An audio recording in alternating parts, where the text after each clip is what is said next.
Don't worry, help's on its way. I think that's probably them now. Historical paramedics. Look, Jeff, a lady. I concur. Shall I take her pulse? No, she might need it. I'm sorry, are you sure you're qualified? Even better, with Tudors. Now, what seems to be the problem? Well, I don't know. She said she didn't feel well in the supermarket, and we got outside and she just fainted. It sounds like she's suffering from sickness. I concur. We must act fast. You, sir, are you a villain, a scoundrel, a rapscallion? What? We urgently need a criminal. This woman's life may depend upon it. Well, they stole a packet of biscuits once. Can we cut off your head, dry your skull, and feed its powdered scrapings to this lady? Blast! He ran away before we could get an answer. We've no time to lose. Shall we use spiders? Yes. Do you have any butter? I have this low-fat, cholesterol-busting olive oil spread. I don't know what that means, but it'll have to do. We simply cover the live spiders in butter and feed them to the patient, and bang! The sickness is gone. Jeff. What? I forgot to feed the spiders. Are you insane in your brain?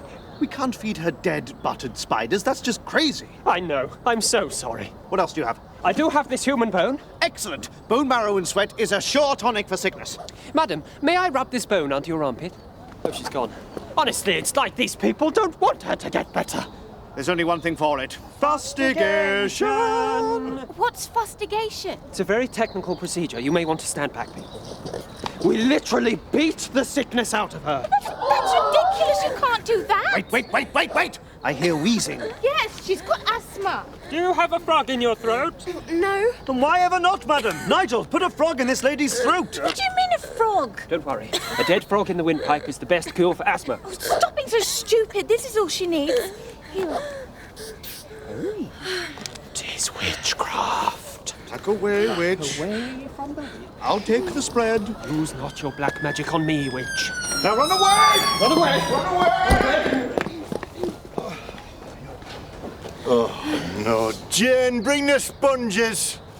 Looks like they've tried the buttered spiders again. Lots of things in history are actually a mystery. The truth's not always in the books you read. Facts can get distorted or even misreported. Imagine if that was all down to me. Cliff Whiteley! It's Whiteley! Sorry. Yeah, well, your newspaper got it wrong, mate. Albert Einstein was a famous scientist. Frankenstein was the one with a monster. So print an apology. Wallop! Cliff, I've got Florence Nightingale and... Sorry, what was your name again? Mary C. Cole. Mary C. Cole to see you. Thank you, Sue. Show 'em in, please. Mary, I'm being sorry. Ladies, Cliff Whiteley, telling it how it wasn't. Take a pew. Right. What seems to be the problemo? The problem is, all of the history books about the Crimean War only seem to mention one nurse. Florence Nightingale. Florence Nightingale. Well, I should hope so too. We did a great deal of work here ensuring old Flo went down in history. What a catchphrase. The lady with the lamp. Wallop! You forget about me. No offence, love, but I ain't never heard of you. Me sold up me home in Jamaica and paid for me own ticket to the Crimea. And when me get there, me built me own hostel with me own money to provide care for the injured British soldiers. Wow. Yes, but it was my military hospitals that dealt with all the really nasty injuries. Not just you. I'd actually go out and treat the injuries upon the battlefield. Well, I did pioneering work in cleanliness and hygiene. I worked in cholera and tropical medicine. Well, I invented the pie chart. You did really invent the pie chart? Yes, I did. Did not know that. All right, ladies, chill out. Asseyez-vous. Now, Mary, how come she's famous and I ain't never heard of you? When the war ended, one of us was still rich and influential and could go on to do great work, whilst the other was just a poor, penniless black woman. So now tell me that is terrible. After everything you did, let's see if we can't get you a bit of publicity. What? Shut it, Lampy Knickers. Now, we'll get you a statue, obviously. Yeah, maybe get a university wing named after you. Oh, how would you feel about being featured in an historical sketch show for the BBC? It any good? It ain't bad. Whoop! Fortunately, Victorian medicine was highly sophisticated. Yeah, right. Don't worry, Jenny, OK? I've called an ambulance. They'll be here any minute. Make way! Historical paramedics. You're paramedics. Even better, we're historical paramedics. All the way from Victorian England. God save the Queen! God save the Queen! Now, what appears to be the ailment? OK, well, it's my sister. We were just coming back from town and she's just collapsed with these terrible stomach pains. Are you thinking what I'm thinking? The top hats are fabulous. No, but they are. I'm thinking that this lady has tapeworm. I concur. Nigel, fetch me our sharpest blade. Well, you need to operate. No, I simply need to cut up this bacon and then fry it in close proximity to the patient. The smell of the bacon should tempt the tapeworm out of her stomach because it wants to eat the bacon, thus curing the patient. And does this bacon cure work? Infrequently. Well, how infrequently? Never! Jeff, look. She has some inflammation about the throat. Looks like a boil. I concur. Nigel, apply the warm porridge. It's not a boil. She's always had that. A wart, then? Nigel, this lady, this woman, is riddled with warts. Bury some string in the ground immediately. It's not a wart. It's a birthmark. Is it? Hang on. I hear wheezing and congestion. Yeah, well, she's got a cold. A cold? Nigel, fetch me a sock. A sock. Don't worry, sir. A sweaty sock tied about the throat is thought to be the best cure for even the most persistent of colds. And that one is really sweaty. I only change them once a week in case they're needed. Sugar. Treacle? Sugar and treacle is an excellent cure for a cough. Mixed, of course, with beer, rum, and vinegar. Open up. Get it down, you girl. In there. What about the stomach pains? Does your tummy still hurt? Oh, looks like earache. Nigel, fetch me a potato. What potato? The topical application of a potato makes an excellent cure for earache. There we are, right as rain. No need to thank us, sir. Your smile is thanks enough. Uh-oh. That sounds like a proper ambulance. Soon they will be upon us. We must flee this place. Run away! Run away! Run away! Hop away. Oh, no. Those historical ones have been here again. Jane, bring some sponges. Oh, and maybe a pan. I think there's some bacon going. I've never noticed you on the high street before. Are you new? Oh no, we're old. We're very old. This is an historical dentist. All our dentists are from different historical periods. Oh, so this Mr. Roman actually is... Uvulus denticus tonsillitis. Don't get up. Now don't worry, we Romans are advanced in all fields of medicine. After all, it was a Roman doctor who found the cure for a twisted spine. Which was? He placed enormous stones on the patient's back, and when he took them off, the patient was the straightest backed corpse you'd ever seen.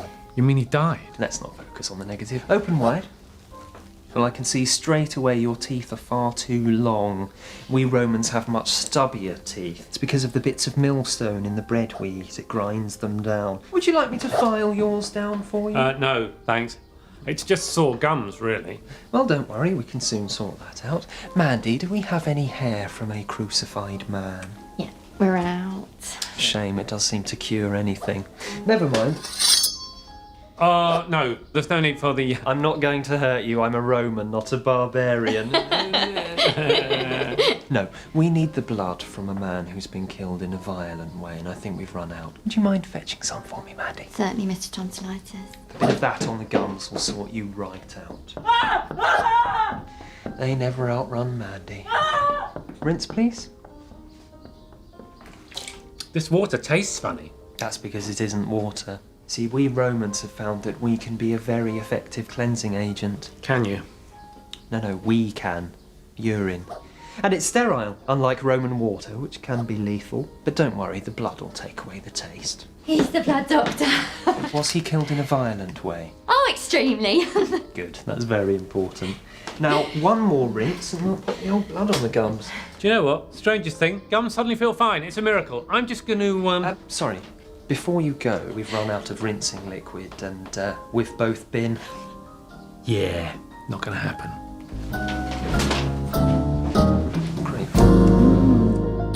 Paul, can you hear me? Don't worry, darling. The ambulance is on its way. Make way, people! Make way! Historical paramedics. Are you from the hospital? No, we're from the Middle Ages. What's happened here?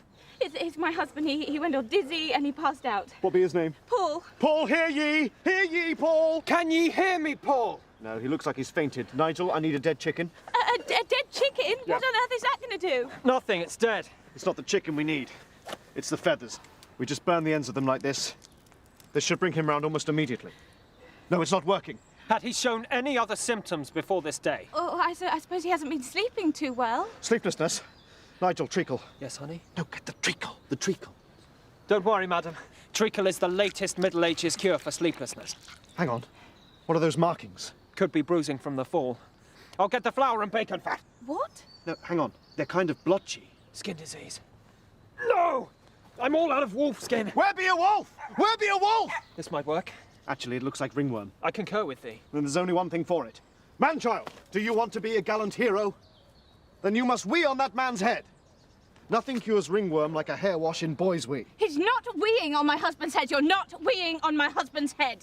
Don't worry. I always carry a fresh jar of boy's urine, just in case.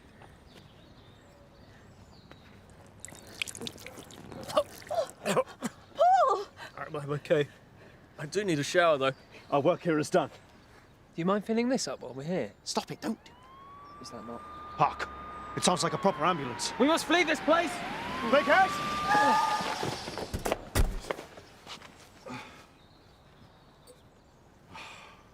Ian, bring the clean-up kit. Those historical ones have been here. Bring out your dead! Bring out your dead! Ian, will you take my Bert, will ya? Plague, was it? Yeah, you will give him a proper burial, won't ya? Of course I will.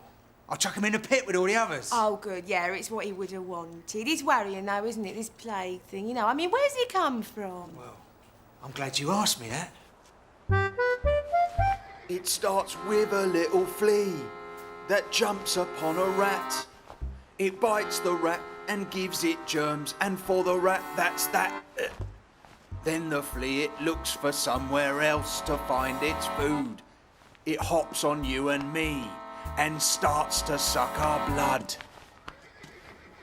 First, you feel a little poorly, and then you start to swell.